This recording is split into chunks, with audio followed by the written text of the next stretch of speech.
Step 1, wake up, really gonna rise with the sun. Step 2, get some good, some food in you. Step 3, think real hard about what you wanna be. Step 4, everybody just do your thing. Wake up, today's gonna be a good day. Wake up, today's gonna be a good day. Wake up, today's gonna be a good day.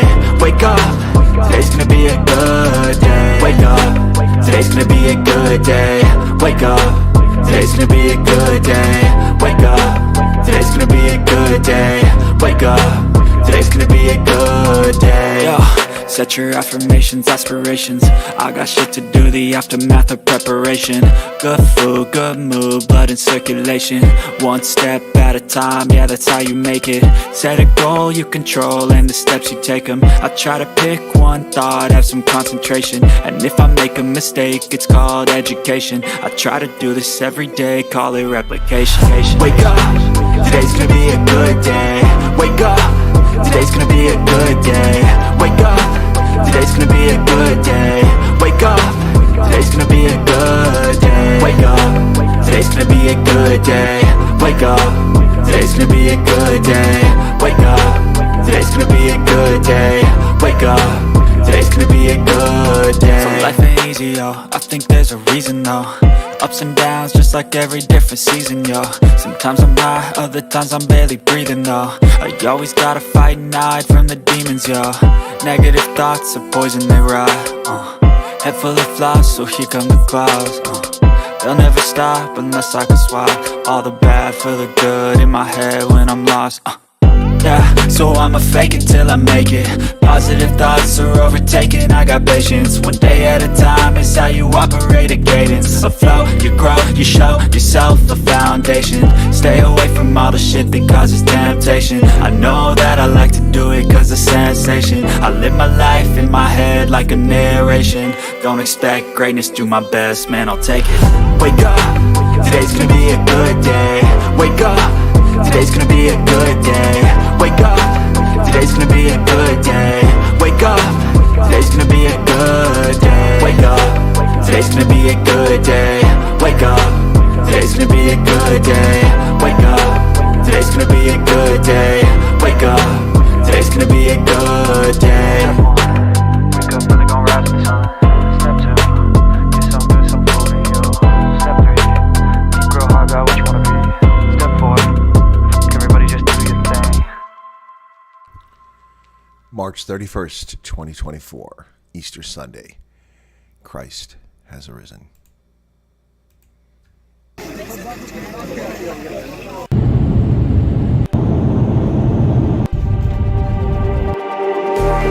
Just like the street lights lit this town, like a fire in a blaze, gotta burn it down. Alright, here we are, folks. Can't be afraid to leave this out. We got this far, don't know how. I see danger in your eyes. They know we'll burn down the night. Coming just like the sunrise. You know that we gonna light it up. Tonight, we gonna light it up. Tonight, we gonna light it up. Just like the sunrise, we gonna light it up.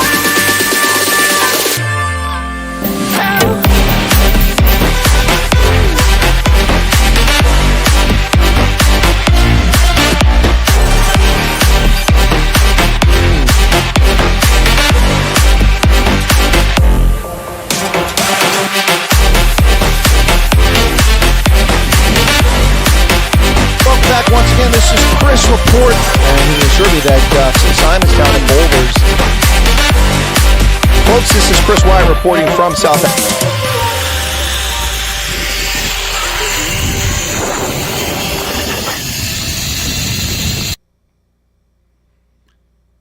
Wishing you a blessed Easter Sunday here, folks, from their studio in Central Pennsylvania. This is Chris live on Easter Sunday, March 31st, 2024.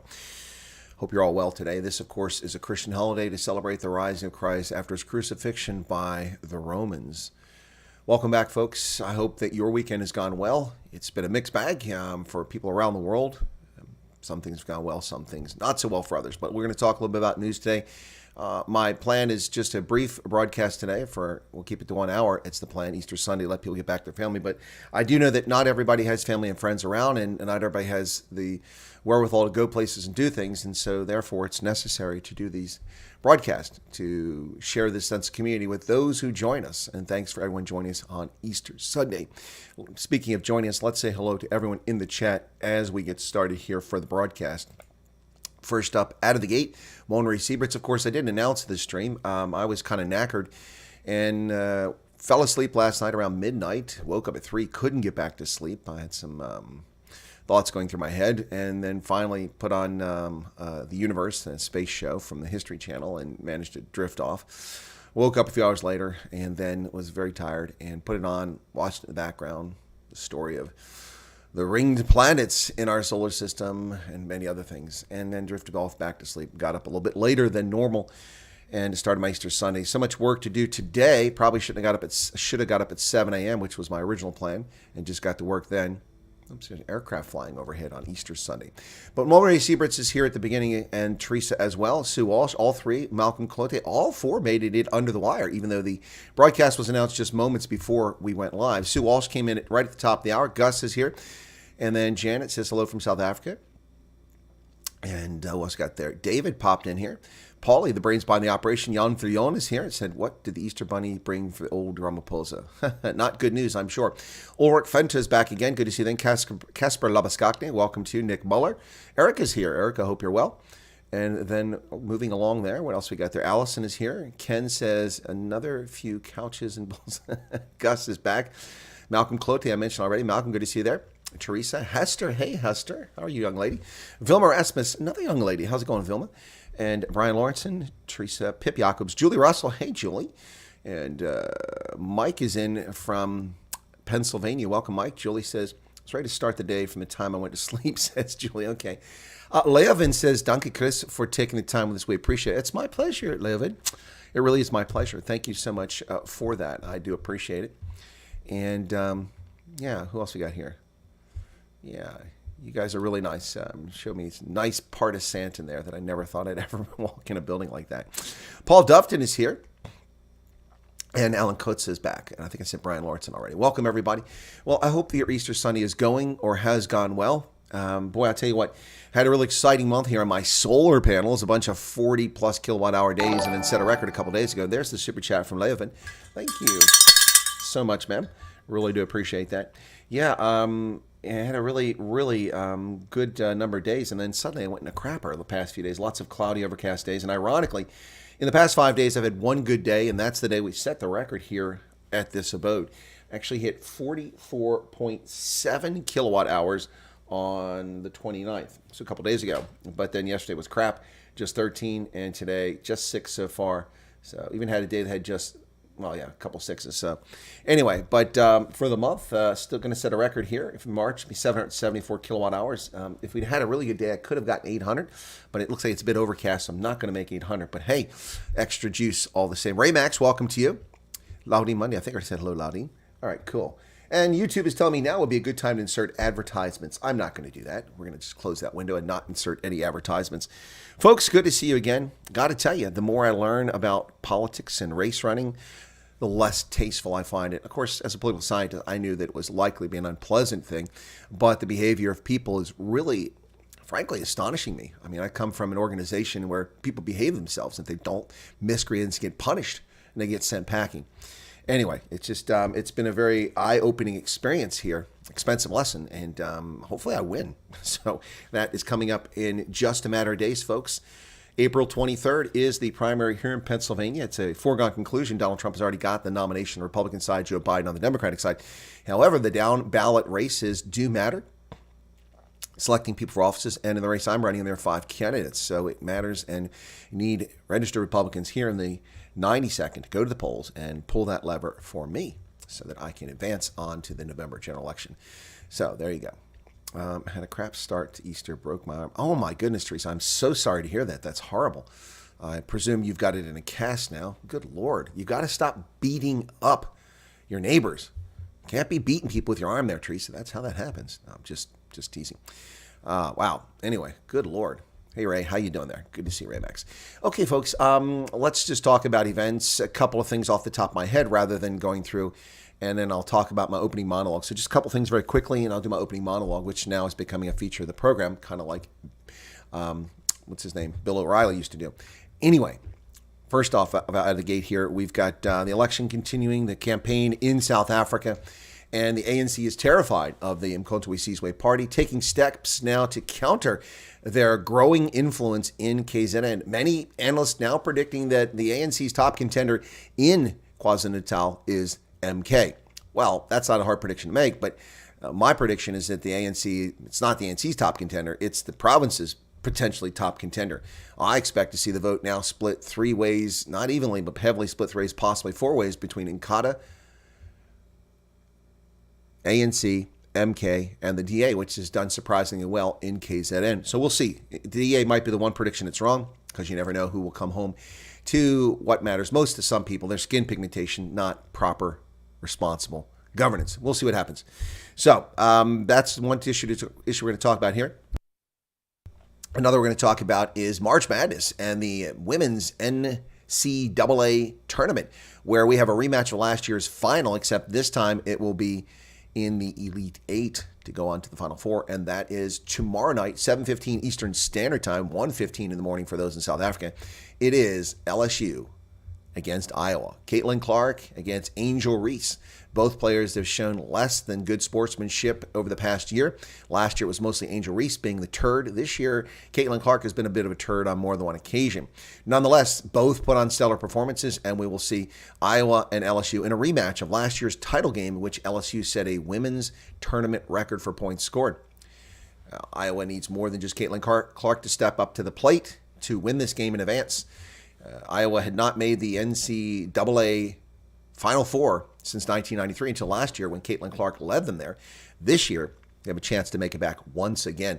Well, let's see what happens here, folks. That's going to be a massive one. Unfortunately, I won't be able to watch it. Typical, life and truths. I have to interview candidates to be the club manager at the Veterans of Foreign Wars. So once again, big time suck right there, but an important thing to do. So I'll miss the game, unfortunately, and I really want to see this game. Hopefully Iowa can pull it out. Caitlin Clark is the best female basketball player in NCAA history, in my view, and she is one of the most exciting basketball players in all of basketball in the past 30 years. Looking forward to her winning. So Casper says, might there be a possibility of Zuma riots? Yeah, there's very much. Well, he is with him excluded. No, I don't think that there's going to be riots. If there are going to be riots, it would have happened already when they declared it. There might be some violence and trouble in the build-up to the election as the elections approach. That's a very real possibility. I don't think we're going to have the riots because it's not a Stalingrad moment. When the Constitutional Court declared that Jacob Zuma was in contempt of court in 2021 on June 29th, that was the Stalingrad moment when they said that he must surrender by July 4th or be taken to the court or to the jail by July 8th.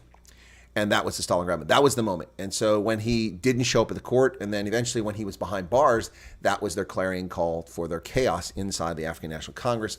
And South Africans are subjected to the internal machinations of the African National Congress as members turned against each other, then looted other people's businesses, crematoriums, radio stations, container ships with ammunition, and shot and killed hundreds of South Africans. The official figure is somewhere around 354 South Africans died in that violence. Somehow, I suspect that number is significantly larger than that, but I have no evidence of it. South Africans were left to their own devices to defend themselves. And of course, those who defended themselves against these rapacious thugs and thieves who are supporters of the African National Congress, one faction or another, those who defended their neighborhoods were hauled before courts and accused of crimes like the Phoenix accused. Unfortunately, one of whom died in prison for lack of proper medical care when the man committed no crime whatsoever. And this is the power of the state to take away your freedom on a whim. We see it here in America. We see the effort to take away the freedom and to bankrupt Donald Trump over bogus allegations, bogus charges, and corrupt convictions for crimes that were never committed. We see it now in what is an unbelievable violation of the Constitution, the lack of a speedy trial by your peers. We have people now that have been rotting in prison for 3 years without being convicted, and in some cases without ever having been charged with a crime. How can you be in prison without being charged with a crime for so long? Where is Human Rights Watch? Where is Amnesty International? Where is the United Nations Human Rights Commission on the Americans being detained in filthy, subhuman conditions in D.C. jails by corrupt, racist officials 3 years after the events, when they scream and cry about the detention of unlawful combatants who are giving sports facilities, prayer facilities, luxury food, beautiful accommodations, and kept in Guantanamo Bay. They scream about that forever. The shame of America, Guantanamo Bay. Well, the shame of America is locking up Americans without due process, locking up Americans without a speedy trial, locking up Americans without criminal charges. There is the shame of America. This country has lost its moorings. And as I've been involved in the political race, I see people gravitating towards and helping people who are not honest and who are dishonest, and people they just happen to like for whatever reason, affinity, not because they're a good candidate. It's really disturbing. People get the government they deserve because they either vote or they don't vote. And those who vote and vote because they like somebody, because they went to school with them, because their kids went to school with them, whatever the case is, that's not who you should vote for. You should vote for the best candidate who holds the people's needs, desires, and best interest at heart each and every day. But enough of that. So let me go into my monologue now. And my monologue is the following. I have warned you, I have cautioned all of the leftists who get all excited, the tingle running down the leg of the ANC, while on behalf of their paymasters, their purported paymasters in Tehran, we can't prove that, their purported paymasters in Tehran, they have gone to International Court of Justice, the wrong venue, to illegally, immorally seek to have the court declare Israel's actions in self-defense a guaranteed right under Article 51 of the United Nations Charter. You see, Israel was attacked. It was invaded on October 7th by a terrorist organization that governs the official government of the Gaza region. Under international norms and under Article 51 of the United Nations Charter, Israel has the right, nay, the obligation to defend itself and strike back against these ghouls who invaded their country and launched a war, which the media still calls the Israeli war or the Israel-Hamas war. It is not that. This is the Hamas war. Hamas launched this war. And by the way, the idiots, the gays for Gaza, the morons about Israel out of Gaza, hello, Israel wasn't in Gaza since 2005. And Hamas has been launching, along with Islamic Jihad and others, have been launching rockets into Israeli territory almost daily for over a dozen years. And the world said nothing. The world did nothing. No condemnation of the terrorist actions, firing rockets at schools, clinics, farms, kibbutzes, residential areas, power stations. No complaints whatsoever about the United Nations Security Council from the world. Nothing. They all sat by and allowed Hamas to continue the murder and slaughter of innocent Israelis, Christians, Jews, Muslims alike, and those visiting Israel. But the hand-wringing, the anger, the frustration, the remonstration for the destruction of mosques, schools, and clinics in Gaza, which are being used as military bases of operation in clear violation of the Geneva Conventions, the law of land warfare, and all international norms by Hamas. And no hand-wringing about the misuse of these facilities, turning them into legitimate military targets. No, nobody's upset about that. They're just upset that Israel continues to defend itself. Listen, again, as I've said from the very beginning, we can talk about the principle of proportionality, which is very much, I believe, calling into question here when it comes to Israel. But their right to self-defense is their right to self-defense. This war could end tomorrow. It could end today. All we need to see is Hamas surrender unconditionally, gather at collection points, and lay down their arms. And the war is over. Gazan suffering stops. Not completely, because their country is now a rebel, courtesy of Hamas. But anybody that thinks the International Court of Justice or the United Nations is going to do anything to help people in Gaza is either dishonest, stupid, or simply lunatics. Neither body has the force of action. There's no way that the United Nations Security Council will ever authorize an attack against Israel, so that's off the table. It's unlikely that it will authorize an embargo against Israel. That's a military action. Or sanctions. So the reality is this. There are no teeth to the judgments for the International Court of Justice and the United Nations Security Council. It's as simple as that. The only thing that came out of the United Nations Security Council the past week that is clear is that the Biden regime is abandoning Israel because of a handful of Arab Americans whose affinity lies with terrorists and Hamas in Gaza, not with the flag, not with the United States. There you go, folks. And that's my opening monologue on this Easter Sunday, a day commemorating and celebrating the rebirth or the rising of Jesus Christ after his crucifixion by the Romans. Of course, Jesus was also betrayed. Judas betrayed him. Renzo, in from Italy, says Israel has the right to defend itself. It's also the only democratic state in the Middle East. That's true. George is in from Heckport. Good to see you there. Diego Garcia, what's that?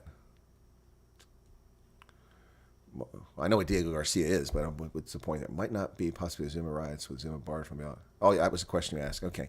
Right, let's get on. We got a few news items, and then I'll chat with you guys here shortly. Where is my news at? There we go. So as I mentioned, the African National Congress is back crap crazy, terrified. They're wetting their nappies, concerned that the Mkhonto we Sizwe party will unseat them, particularly in KwaZulu-Natal, which is what I've been talking about, and you see that they're definitely paying attention to that. So here we go. First story, this one by City Press. ANC will deploy MK veterans, so-called veterans, on the campaign trail to counter the threat from MK party. The fear of losing KwaZulu-Natal in the national elections scheduled for the 29th pushed the ANC to convene a special meeting with provincial top five last Monday to strategize and map the way forward. The ANC party is said to be worried about its support in that province following the establishment of MK and the recent resurgence of the IFP through numerous by-election wins. The meeting of the high-ranking officials, including the party's top seven, took place as ANC lost a case to prevent MK from participating in the elections. KZN is the biggest voting bloc, and we can't afford to lose it because that would spell danger for the party, said a senior ANC official. Independent polls suggest the MK could be ANC's strongest challenger in the province without launching its manifesto or articulating any policy positions. It has nevertheless attracted huge crowds in its rallies and impromptu motorcade parades in the province. Indeed, people will vote for them based simply on the fact that Jacob Zuma is a Zulu and a hero for many Zulu who don't seem to care about the rule of law, simply about their affinity. Well, Eskom has suspended load shedding over the Easter weekend until further notice due to the sustained available generation capacity, adequate emergency reserves, and anticipated lower demand at the beginning of the week. Load shedding will remain suspended until further notice. Look at that. Eskom burning through their diesel budget to keep the power on so they can win an election for the ANC. Sad news in the Western Cape, folks, where 700 people have been displaced after fires claimed 2 lives this weekend. More than 700 people were left destitute after several fires gutted their homes during various fires across informal settlements in Cape Town over the Easter weekend. Wow. In Mfuleni, where 200 structures were destroyed, affecting 410 persons, a counselor and a representative of the Western Cape Education Department were currently looking for halls to accommodate those affected. Boys, informal settlements are death traps and fire traps, not just because of gangsters, tick, drugs, daga, things like that, but also because gangsters, gang-based violence, taxi wars, and also people living in dangerous situations, illegal electricity connections, ramshackle structures put next to each other, not safe distances apart, no firefighting equipment. These are all recipes for total tragedy. I find it shocking that more fires don't occur in informal settlements as a consequence of the way that people behave there and the close quarters. The South African Army is dismal and living in unsanitary conditions in the Democratic Republic of Congo. 600 soldiers sharing 6 pit latrines, according to the City Press article. Folks, I'm going to read a little bit from this story because it is quite disturbing to say the very least, although that's not the window I want. I have to go back and find the correct window here. It should be this one right here. Here we go. So,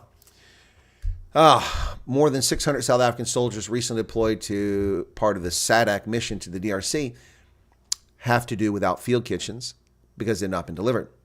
Meals are being prepared on a few gas burners in open air. There are no doctors or nurses deployed with the troops, so in emergency, they must depend on first aid bag that medical orderlies carry with them. These are the precarious conditions under which they have to operate because the South African National Defense Force currently does not have a single cargo plane to carry equipment to deployed troops. And if they hadn't stolen all the money, the ANC, they could have hired a private contractor to do this. But of course, there's no money to be had. There are no bathrooms or toilet facilities for the 600 soldiers, except for 6 pit latrines, 2 of which are reserved for the 40 women in the contingent. Wow. The normal ratio is usually at least 1 toilet for 50 soldiers, but the women have 1 per 20, not the men. 4 toilets for 560 soldiers. Wow. City Press, sister publication Rapor, has learned that food deliveries to the 2 bases at Goma and Sake are under pressure. There's no refrigerated cargo containers delivered, and that means that meat must be purchased daily. Unfortunately, there's no money to buy that. All transactions in DRC are done with cash. A cargo container that can serve as a safe is usually sent early in deployment, but that cargo container has yet to be deployed. As a consequence, the base cannot hold the large number of dollars and the financial clerk cannot make payments. Suppliers are usually paid monthly, now have to deliver food on credit, and after 4 months, they're running out of patience. The bases at Goma and Sake have already been without dollars for 4 months. 4 months! Experts warn in advance that the deployment of a promised force of 2,900 soldiers as part of the SADC mission amounted to a suicide mission. There was even a mini rebellion amongst Army, Air Force, Navy, and health personnel chiefs when they wanted to tell Ramaphosa the SANDF simply cannot handle another deployment with its budgetary constraints. Wow. The DRC government had promised cargo flights but didn't keep its word because the only IL-76 operated by the Air Force is unserviceable. 2 weeks ago, 2 South African soldiers, an orderly and a sapper, were injured by flying shrapnel in a mortar attack. They had to be transported to the local hospital in Goma. No planes from medevac.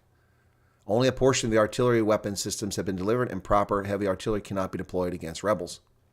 South Africa's Rapid Reaction Force has been deployed, but it's in Goma, while logistical support base in Sake, constantly under fire, has to defend itself with the help of cooks, clerks, and signaliers.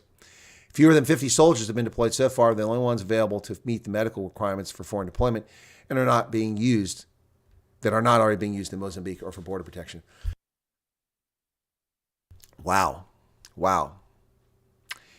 Well, as far as the SADC regional force in Mozambique, they're also completing their intervention there. So the plan is to move these troops and equipment to the DRC, but of the 36 Casper, only 3 are serviceable. Of the 36 Caspers, only 3 are serviceable. One former general said one must bear in mind that Caspers have been in use for more than 40 years. Even if they're maintained, they remain very old vehicles. All these wrecks now have to be shipped back to South Africa because they can't be driven. Wow. Another former general said the same former general said the SANDF should by this time have enough experience in foreign deployments. It's always a forward team that goes first and enables the bases with everything. Food contracts, a place to stay, kitchens, toilets, stores, and vaults. What's happening in the DRC is an evidence of sloppy leadership and underfunding. The military is overburdened and underfunded. As a country, we simply cannot afford to finance a SADC operation, and I hope that sometime in the future that we'll be compensated for it. Wow. South Africa relies on a chartered IL-76, but a fully loaded plane can't land because Goma's runway is too short. The alternatives are Entebbe, where I used to operate out of. That's too far away, and there's poor supply roads to Goma. Kigali, or Bujumbura, which is even further away. This is insane. This is the South African military under the African National Congress. Depleted, destroyed, utterly useless. Could probably be defeated by a Marine platoon could probably defeat the SANDF. Wow. Well, I think I'll need to do a video about South Africa's military and the deterioration of the status. It's unbelievable. And look, unfortunately, I've told you these things before.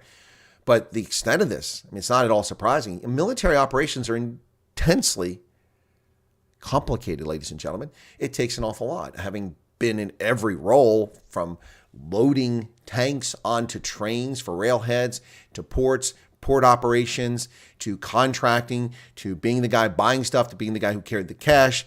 I've done all these things, to building bases and security, to doing operations against the threat, to performing combat. I've seen all of it. It's simply not something the SANDF is capable of, because instead of having a force, they were absorbed by transformation. Their racist policies of eliminating white South Africans from positions of leadership over the past 30 years have paid off handsomely. And as a consequence of promoting people unqualified, but given the position in large measure, oftentimes, far too often, but not exclusively, but far too often, simply based on their skin pigmentation, has led to the complete collapse of the South African National Defense Force. It's an embarrassment of epic proportions. South Africa barely spends any money on its military. It deprives its army in particular of necessary funds just for maintenance. The barracks are falling apart in South Africa. The bases are collapsing. Soldiers don't do anything. At Signal Hill in Cape Town that the Navy runs, they closed the place down. It's supposed to be open to the public to come out and watch the cannon be fired. But they closed it down because they have no soldiers, no sailors to maintain the place. One sailor on duty, a lone sailor on duty when I was there. And Paulie was able to help us get in there. Unbelievable. And it's even worse. South Africa had 9 operational C-130s when I was in Botswana 15 years ago. Now they have none. Not a single C-130 is operational. Wow. Meanwhile, the Botswana Defense Force has purchased planes, cargo planes, smaller cargo planes, and have been meeting their needs when they need to fly stuff out there. Their C-130s are also in trouble, but that's because of the model and the structural integrity of them, not because they don't maintain them. Unbelievable. Smash and grab. Well, ladies and gentlemen, smash and grab. What am I talking about? I was unable to cover the Stormers game yesterday. I had to change my plans because I needed to spend the day campaigning, and I covered 3 different areas yesterday with some good success, but I spent 9 hours on foot walking around, and I was unable to carry the Stormers game because of the timing. If it had been a different time, I might have been able to do it. But just as well, it turns out that it was a stinker of a game, and the Stormers were trailing 7-3 in the 75th minute of the game, when finally Evan Ruiz slid across with a try at the back of a rolling maul, and they go ahead and they add a penalty. Monty Libick once again having a poor day kicking, and also once again having a head wrap. Did he get smacked in the head again? Stormers leave it late to land the ugliest of wins at Ulster Epic. And there's Stephen Kitsoff, the Stormer, making his return to the pitch in Cape Town. Stormers emerged victorious in a hugely tense URC Clash against Ulster. Far from their best, they needed a late try from Evan Rose to get over the line. And this was the homecoming of Stormers legend Stephen Kitsoff, who had a huge scrum battle with Nicklin Fouché and Franz Malherbe.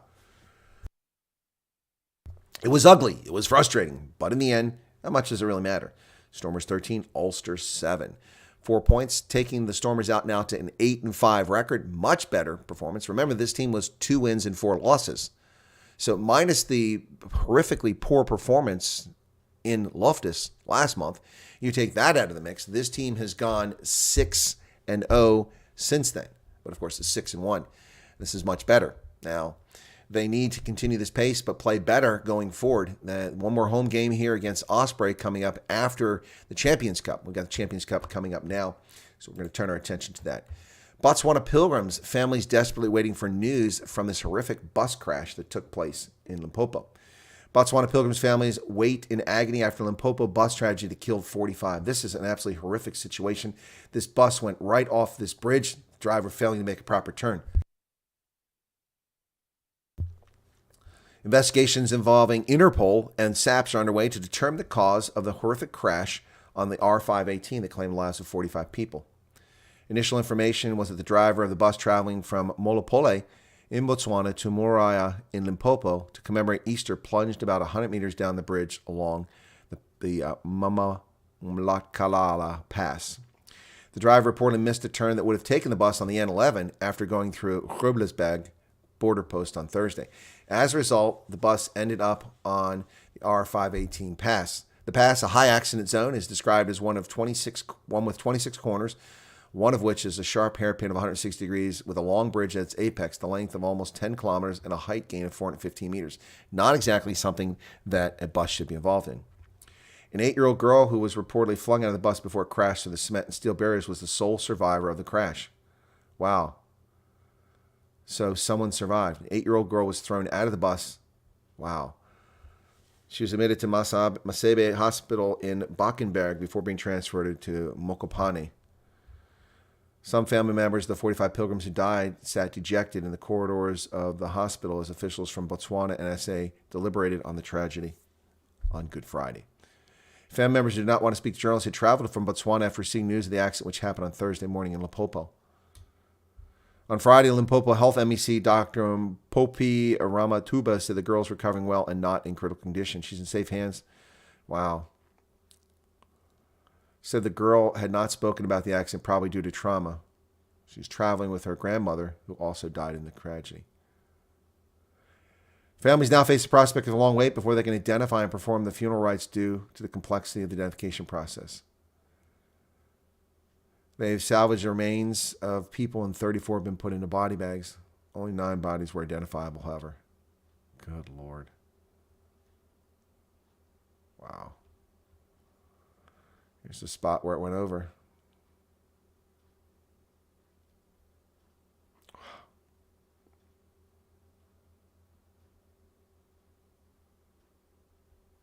Absolutely horrific stuff, folks. And pilgrims going to commemorate Easter. As I said before the weekend, it's a dangerous time. Please be careful on the roads out there. Chocolate prices continue to rise as a consequence of events in West Africa. Top growers in Côte d'Ivoire and Ghana are facing catastrophic harvest, resulting in record high cocoa prices. Now, this is Janet Gamafi, a 52-year-old cocoa farmer. And she's visiting her cocoa plantation, which was destroyed by illegal gold mining. Look at that. They destroyed her cocoa plantation with illegal gold mining. Along the world's undisputed cocoa powerhouses, accounting for more than 60% of global supply, Ghana and its West African neighbor Côte d'Ivoire are facing catastrophic harvest. Expectations of shortage of cocoa beans, the raw material for chocolate, have seen New York cocoa futures double this year alone. They have hit new record highs almost daily, an unprecedented trend that shows little sign of abating. More than 20 farmers, experts, and industry insiders told Reuters that a perfect storm of rampant illegal gold mining, climate change, sector mismanagement, and rapidly spreading disease is to blame. Wow. Ghana today has some 1.38 million hectares of land under cocoa cultivation. Production is in long-term decline. We wouldn't get the lowest crop in 20 years in Ghana and the lowest in 8 years in Ivory Coast if we hadn't reached the tipping point. Wow. Well, if you like chocolate, you enjoy that Cadbury, folks. Better go get it before the prices go up. Hamas and the Palestinian Islamic Jihad make a trip to Tehran. Is it a new phase of the war? The head of Palestinian Islamic Jihad, Zaid al-Naqlallah, visited Iran over the weekend, where he promised victory in the war against Israel. His visit came days after the head of Hamas, Ismail Haniyeh, also flew to Tehran from Doha. The meetings come at an auspicious time. Ostensibly, Muslims are commemorating Ramadan and not planning the murder and slaughter of Jews, but apparently that's not the case for Palestinian Islamic Jihad and Hamas, which are making trips back to their paymaster in Tehran to continue their murderous assault on Israelis. Well, some hostages' relatives say to Netanyahu, "You are the obstacle to a deal. We will hound you until you are ousted." Wow. 20 families of hostages held by Hamas terrorists in Gaza blame Prime Minister Netanyahu for the failure in talks to return their loved ones, urged his ouster, and vowed to hound him until he's removed from power. Relatives, including Ayala Metzger, whose father-in-law, Yoram Metzger, is held in captivity, and Enev Zangalkar, mother of Matan Zangalkar, also held in Gaza. He's the real obstacle to a deal, he said, stating that the Prime Minister is making decisions without consulting the cabinet, only serving his own interests. Really? Are they in cabinet meetings, or are they just saying what they've been told to say? Thousands of protesters call for Netanyahu's removal. The Guardian gleefully tells this story. They love anything anti-Israel. Thousands of people across Israel have joined families of hostages protest against the government and call for the removal of Netanyahu. The protesters in Tel Aviv, Jerusalem, Haifa, Beersheba, Caesarea, and other cities on Saturday demanded the release of those still held captive and labeled the Prime Minister as an obstacle to the deal, vowing to persist until he leaves power. The nationwide protests coincided with reports from Egyptian television station Al-Qahara, known for its ties to the country's intelligence service, indicating that negotiations for a truce between Israel and Hamas were scheduled to resume in Cairo. Well, we'll see. But Joe Biden's not calling for peace. No, he's not calling for peace. And so this is what I was talking about earlier, delusions at the United Nations. This is an opinion piece that is being published by Al Jazeera, so let me talk about that briefly. Andrew Mitrovica is the Al Jazeera journalist who is commenting here. We've now entered the comforting world of delusions. Indeed, that is where we're at. The comforting world of delusions. You got it. I mean, that's the truth here, folks. The bottom line, it is the comforting world of delusions as people delude themselves. Earlier this week, 14 members of the United Nations Security Council agreed on a resolution to call for an immediate ceasefire between Israel and Hamas and the unconditional release of all hostages. The U.S. delegation abstained, allowing that resolution to pass. Applause broke out in the chamber. It was surreal, farcical scene, punctuated by an expression of self-congratulatory delusion that something tangible had finally been achieved to end Israel's killing rage in the shattered dystopian remnants of the Gaza Strip and the occupied West Bank. Notice no nasty, adjective description of Hamas here. These delighted diplomats, many of them inconsequential underlings who devote careers to doing what they're told to do by presidents and prime ministers, seem to have forgotten that up until the latest vote, they were instructed to oppose a host of other ceasefire resolutions. Anyway, the point of this op-ed goes on and on about how it's useless. Nothing's going to be done. And that's exactly what I've told you. So it's nice that Al Jazeera can pay someone all that money to tell you the patently obvious and things I've been sharing with people all along. Anyway. Russia's Vladimir Putin signs a decree on spring military conscription. He signed a decree setting out the routine spring conscription campaign, calling up 150,000 citizens for statutory military service. All men in Russia are required to do a year-long military service or equivalent training during higher education, starting at the age of 18. Well, you're going to go to Ukraine? Well, the Trump camp criticizes Joe Biden and a clash over Biden's recognition of Transgender Day of Visibility. Editor's note, ladies and gentlemen, the Transgender Day of Visibility is something that was declared for this date some time ago. Joe Biden didn't pick this day. I'm not defending Joe Biden. I'm simply being factual. Unfortunately for Joe Biden, in a year, his annus horribilis, in a year where everything is going wrong for Biden, he chose to make a big statement about it when it coincides with Easter Sunday. Easter, of course, changes from year to year. So bad news for Joe. Yep. President Joe Biden is facing criticism from Trump's campaign and religious conservatives for proclaiming March 31st, which corresponds with Easter Sunday this year, as Transgender Day of Visibility. The Democratic president issued the proclamation Friday, calling all Americans to join us in lifting up the lives and voices of transgender people throughout our nation and work toward eliminating violence and discrimination based on gender identity.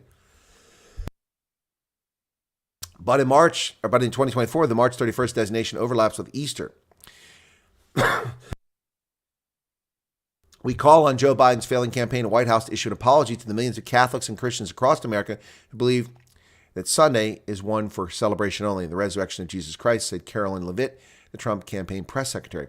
She assailed what she called the Biden administration's years-long assault on the Christian faith. House Speaker Mike Johnson said on social media that the Biden White House has betrayed the central tenet of Easter and called the decision outrageous and abhorrent.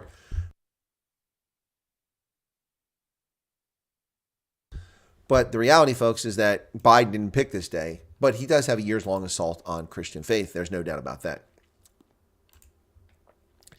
Well, Joe Biden's DEI, Biden's intel community circulates DEI newsletter, highlighting cross-dressing and inclusive language. The executive arm of the U.S. intelligence community, which includes the CIA, several top military spy agencies, recently circulated a diversity, equity, and inclusion newsletter that features a secret agent who reveals he's a cross-dresser. Bond. Jane Bond. Oh my goodness. So the Office of the Director of National Intelligence, a organization created as a consequence of 9/11, the ODNI has circulated a memo to the intelligence agencies, including the military services, telling them that good Lord, you can't make this stuff up, folks. This is, it's pathetic and sad, but let's talk about this, okay? According to Fox News Digital Review of the document, the internal newsletter, The Dive, highlighted several left-wing initiatives and was circulated throughout the U.S. spy apparatus by the intelligence community Diversity, Equity, Inclusion, and Accessibility Office. And that office is in the Office of the Director of National Intelligence, which is a cabinet position that oversees the intelligence community. The document's theme is the importance of words, focusing on ways that spy agencies can be more inclusive. This issue of The Dive highlights initiatives to improve the accuracy of the language we use on other topics. Those are a sampling and are not comprehensive of the great work being done across the agencies. This edition also has articles that speak to inclusivity more broadly, exploring gender identity, advances in accessibility, and diversity in leadership. The newsletter includes 6 articles, one about changing terminology related to counterterrorism, one about linguistics diversity, another about reimagining how we talk about Africa, a fourth highlighting the intelligence officer's gender expression, one about accessibility in the combat zone, and a final article about the 6th annual African American Hispanic Leadership Summit. The first article features the perspective of an intelligence official who notes how some training and presentations previously conflated Islamic beliefs with terrorism. The author states that such use of language is offensive and alienates our Muslim American colleagues. Oh, dear gosh. Wow. The author further details an effort to revise intelligence presentations to weed out problematic language. A similar effort is separately highlighted by the newsletter's editor-in-chief, explains how new Asian and Pacific Islander employee resource groups have been successful in creating a new framework and language guidelines on how we talk about the People's Republic of China. They're freaking communist scumbag, genocidal, lunatic maniacs. That's how we should talk about the People's Republic of China. Why the hell would Asian Americans care that we say things about China that are true? They should care about what we say about America. Good Lord. Wow. Wow. The article about linguistics diversity includes a chart of examples of removing biased language. It says officials should refrain from using the term blacklisted because it implies black is bad and white is good. No, it doesn't. The terms cakewalk, or grandfather because of their ties to slavery, and the term, what? Grandfather? What did cakewalk and grandfather have to do with slavery? This is insanity. The term sanity check because it suggests people with mental illness are inferior. No, it doesn't. It doesn't say anything people with mental illness. The article about gender identity is written by an anonymous intelligence officer, says cross-dressing has sharpened his skills.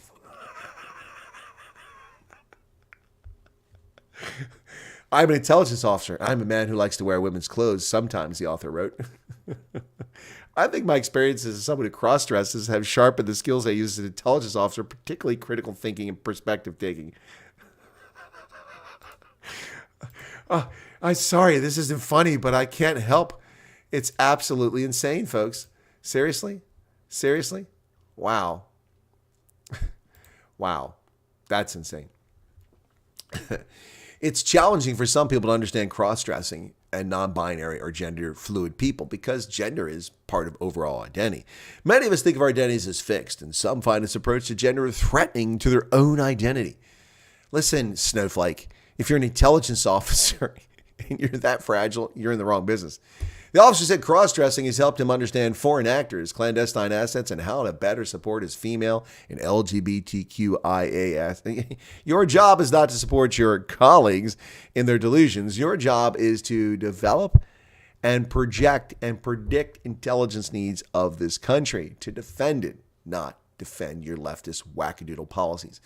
The Intelligence Community Diversity, Equity, Inclusion, and Accessibility Office manages the IC's efforts to build a diverse and inclusive workforce. As part of their work, they distribute The Dive, a quarterly magazine, to each IC Elements office. Good Lord. Wow. The digital newsletter first received public information requests by the Daily Wire and later obtained by Fox News Digital. Wow. Jeremy Hunt, a former Army Intel officer and chairman of the National Security Focus Group Veterans on Duty, expressed concern about the newsletter's emphasis on altering language to make the intelligence community more inclusive. Rather than our primary focus being on protecting the homeland, these absurd attempts to police the language of intelligence assessments is to make them politically correct and will undoubtedly result in lower quality, imprecise, and confusing intelligence reports that leave lawmakers and decision makers less informed and unable to make reasoned judgments. Spot on. Yep, and first comment here and the comments by people leaving behind. We are doomed as a country. If China decided to take Taiwan tomorrow, we ended up going to war, we would be finished in no time. While we have people playing dress up, they have men and women ready to fight for their existence. And if we try to implement a draft, people would not leave the country and go to Canada like they did in Vietnam, but would simply refuse to be drafted and our government would do nothing about it. Yep, there you go. Unbelievable, ladies and gentlemen. Can you believe this? Oh, Arctic, you must have said something like, Michael Chos is here. Africa has breeding capacity. What's this? The global West destroyed itself, not by Russia, China. Woke beans going broke. Yep. Really making hate crimes look sexy. Yes, they are. I wonder what Arctic posted that they took away. Hey, Christopher Darbertron, how are you? Rizza says, under the Clinton administration, America also cut down heavily on military equipment and personnel. Some things have increased since then. We added a lot of equipment after Clinton. A century ago, it was common for people to salt and preserve meats without refrigerators. Exactly. That is true. What is this? Oh, my God. This will get them at the peak of anger. Yeah. Anyway, happy Easter, Arctic. Yeah, that one survived. Yep. Well, the illegal immigrant from Venezuela, the criminal alien invader who has been openly telling people on social media to occupy people's homes, to squat and steal people's property. This gentleman has been arrested and is in federal detention, not because he's committing crimes, but because they finally realized that the public is angry and they went after him for his crime of coming across the border. Illegal migrant, that criminal alien invader who went TikTok viral, urging others to squat in people's homes, has been arrested by ICE. Lionel Moreno entered the U.S. in April 2022 and was placed into alternatives to detention. So this scumbag has been in America for 2 years, depleting our resources and undermining the rule of law and encouraging lawlessness. And it took TikTok before people lost their minds and he got caught. The scumbag Venezuelan illegal immigrant or criminal alien invader influencer who went viral with his TikTok videos urging other migrants to squat in people's homes has been arrested by Immigration and Customs Enforcement officials. Lionel Moreno was arrested by ICE's Detroit field office and is in federal custody. He was caught by the agency's fugitive ops team in Gahanna, Ohio. ICE later confirmed a statement that he was arrested and detained pending further immigration proceedings. He entered the U.S. illegally on April 23, 2022. ICE confirmed to Fox Digital News. He was placed into alternatives to detention program by Border Patrol, but absconded from the program after failing to report to an ICE office within 60 days, like they all do. He previously claimed his family was receiving $350 a week in government handouts. He's making over $1,000 a day as a TikTok influencer. His account now had over 500,000 followers. It went inactive this week, but his presence on Instagram remained.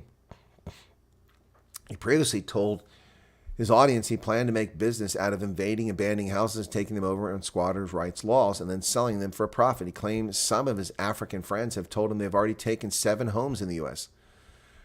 You're hurt because I make more than you without much work while you work like slaves? Understand? That's the difference between you and me. I'm always going to make lots of money without much work, and you're always going to be exploited, miserable, and insignificant. The U.S. is in the 3rd year of historic criminal alien invasion, courtesy of the jackass Joe Biden regime. Yeah, well, a tearful wife of this scumbag criminal alien invader who urged others to invade the U.S. and squat in their homes is upset that she can't see her husband inside an Ohio jail. The wife of the migrant influencer who urged people to invade, Veronica Torres, was spotted crying outside the Sonesta Simply Suites Columbus Airport long-stay hotel in Gahanna a day after her husband. So she's staying in a hotel at the airport? At Port Columbus, she's staying in a frickin' airport hotel? We're paying for that as well? 2 years of her staying in a hotel? Wow. We don't know where they took him, and I can't see him. I can't give much more information because I don't know much. Many hotel guests, half of whom are paying guests, said they saw Moreno inside the hotel last week before his arrest and said he kept himself. I've seen him here for a week. Chrissy Roll, 30, told the Post he didn't bother anyone. Yeah. Well, there she is. Look at that nice backpack, lovely clothes, jewelry, and you'll see her on a phone here shortly. Here you go. There you go. She's on a phone. Boy, really suffering migrants here. Wow. There she is. The rest comes after the New York Post exclusively reported how he had skipped out on ICE soon after crossing the border. He was placed in the alternative. I already covered that. Yeah. So here's the bottom line. It took the New York Post revealing that this criminal had cut his ankle monitor and skipped out on his hearing like 99+% of these criminal alien invaders do. Of course, the jackass Joe administration has no interest in hunting him down. But ICE, being embarrassed because this guy's all over TikTok, and the New York Post revealed that he was a criminal, took action. Before this, they did nothing. Crews worked to remove the first pieces of the collapsed Francis Scott Key Bridge in Baltimore. They're looking at putting up a temporary channel around the collapse site. Here are National Transportation Safety Board officials on board the ship where it ran into the bridge. Crews are working to remove the first portion of Baltimore bridge wreckage at the starting point of a complicated, extensive cleanup process that could open up a temporary channel to get more vessels into the water around the collapse site. This port is a major thoroughfare. Baltimore braces for economic hit amid fears the port will be shuttered for months. Trucks still rumble down Hollabard Avenue while freight trains sound their horns, but the lunchtime crowd at Vinny's Cafe, a popular Italian joint favored by dock workers, is lighter than usual, and people here confess to an uneasy feeling they liken to the first days of the coronavirus pandemic. Less than a week since the collapse of the mammoth ocean freighter striking the Francis Scott Key Bridge, marooning the port of Baltimore behind a barricade of crooked steel and shattered concrete. We believe it's going to be 6 months. That's what we're telling our shippers, said Rich Kane, who owns trucking, warehousing, and freight brokerage business that serve the port under the Kane Group. And there you can see the collapsed bridge in the Patapsco River. Even if it doesn't take that long, clearing the stricken vessel and ruined bridge will not be quick or easy work. Temporary cargo halt could become one of the greatest blows to Baltimore's maritime prosperity since the city emerged as a commercial gateway with the tobacco trade in the 1600s. Wow. One man is happy he made it across. Whew, the story. Larry DeSantis drove over the bridge every day for 16 years, but he's lucky he got across it. He headed to work early Tuesday to his job as head baker at Maryland Bakery, taking the Francis Scott Key Bridge as he usually does. Shortly after crossing the bridge, it collapsed. It makes me think, I'm really lucky, he said. 1 minute later, I wouldn't be here. DeSantis is the head baker at Herman's Bakery in Dundalk. He said he would drive over the Key Bridge every day for the past 16 years, commuting back and forth in the overnight hours between his two bakery jobs. He estimates he crossed the Key Bridge between 126 and 127. The newspaper says here that collapsed at 129, but actually collapsed at 128, so he just missed it. Maryland Transportation Authority's officers stopped traffic coming onto the bridge prior to the collision. No vehicles were traveling the bridge when it collapsed, according to officials. DeSantis said he noticed that no one was driving behind him on the bridge. It was an eerie feeling because there are no vehicles at all. You'll see 20 or 30 tractor trailers coming and going at that hour. He said several people called to check on him after the collapse because they knew he took the bridge at that time. Wow. Dive operations continue to search for victims and dig up the bridge. At least 7 children killed in Indiana shooting, folks, aged 12 to 17. 2 were wounded in a shooting, not killed. At least 7 children between the ages of 12 and 17 were wounded in a shooting Saturday night in downtown Indianapolis where a large group was gathered. Officers were on patrol when they heard several shots actively being fired. They rushed to the scene and found a large group of juveniles, including 6 with gunshot wounds. Ladies and gentlemen, this nonsense, and we're not even going to have to speculate about who's responsible for this and what sort of group is behind this. But this stuff is going on all over the country, and nothing's being done about it. And when I say I'm not talking about gun control, I'm talking about parental responsibility and these parties that are taking place.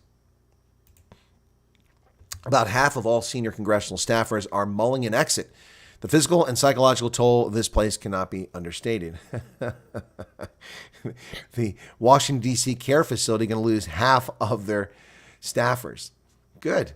A wave of lawmakers on Capitol Hill calling it quits in recent months, many of them citing entrenched acrimony, has been difficult to ignore as Republicans barely hold on to a razor-thin House majority. But the gridlock and partisanship has become more commonplace among lawmakers, also taken a toll on senior congressional staffers. The report says that 44% of Republican staffers and 51% of Democratic staffers are considering leaving Capitol Hill due to the heated rhetoric from the other party. Congressional Management Foundation sent invitations via email to over 2,700 senior staffers in the House and Senate between August and November, and 138 chose to participate in the survey. Well, that's not a very large number, so half of them have decided to get out. That's not really a large number. Well, ladies and gentlemen, tomorrow night, Easter Monday, 7:15 Eastern Standard Time, 12:15 in South Africa. Yes, 7:15 here and midnight in the UK. Caitlin Clark and the Iowa Hawkeyes, the number 1 team in their bracket, facing the Louisiana State Tigers and Angel Reese once again. A rematch of last year's record-breaking title game, Iowa will take on defending champion Tigers for a spot in the Final Four. The last time Iowa and Louisiana met in the NCAA tournament, they delivered the most watched event in the history of women's college basketball. LSU won in a rout that afternoon 1 year ago with Angel Reese outdueling Caitlin Clark. The showdown drew immediate comparisons to the legendary duel between Magic Johnson and Larry Bird back in the 1979 NCAA men's title game. Both games featured rival superstars at the height of their powers. Both elevated their respective tournaments into the national consciousness like never before. But Magic and Bird never had what's in store for Iowa and LSU on Monday night, a sequel, and one that might be even bigger than the original. Wow. Almost 10 million people watched this game last year. Now, it doesn't have quite the same stakes as last year's rematch or last year's match because that was a title game. This is not quite that. It's a trip to the Final Four. So it's the Elite Eight. Yep.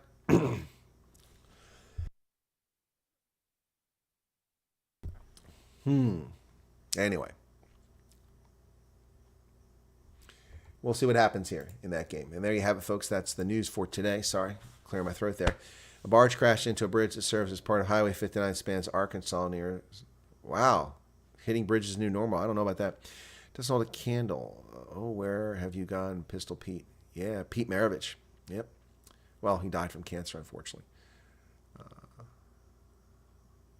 Saw and read there were another... Yeah, I didn't know about that one. More distraction, a public showcasing how discussing our intelligence officers' agents are presented. Is it real or is it PSYOP? Oh, it's real. It's real. It's real. Oh, Arctic is saying the hotel's probably $300 a night. Not that hotel. Those are 79 or 109 hotels. I wonder what Arctic said to get YouTube to delete his comments. Anyway. All right, Erica's back. I didn't know Erica left. I'm busy reading the news. Anyway, folks, it is Easter Sunday. I hope you're all well, wherever you find yourself around the world. A massive, really important event on the calendar for Christians today. So thank you all for tuning in. Do appreciate you being here. It's always nice to have the crowd join us. And yeah, so yesterday I did not do the Stormers broadcast, as I mentioned, because I had to go campaign. Very busy. Covered 3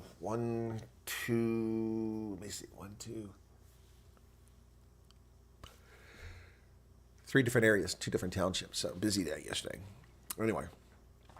All right. Well, let's wrap it up here, folks. And I wish you all a lovely Easter Sunday and the best tomorrow. Just a programming reminder, folks, for the next 2 weeks, of course, during the campaign, no doubt. During the next 2 weeks, I will be doing consulting at the Army War College. So my regular broadcast will not be coming from the studio. If I do news, which I'll probably do daily, it'll be from my mobile device. All right? So there you go. So please tune in on the mobile device, and hopefully we'll be able to bring you the news for the next 2 weeks. All right? From the device. And then by then, it's almost time for the election. So, all right, folks, thank you so much. Take care of yourselves. Always a pleasure, and I do appreciate your patronage. God bless, and have a lovely day. Thanks a lot for being here. Cheers.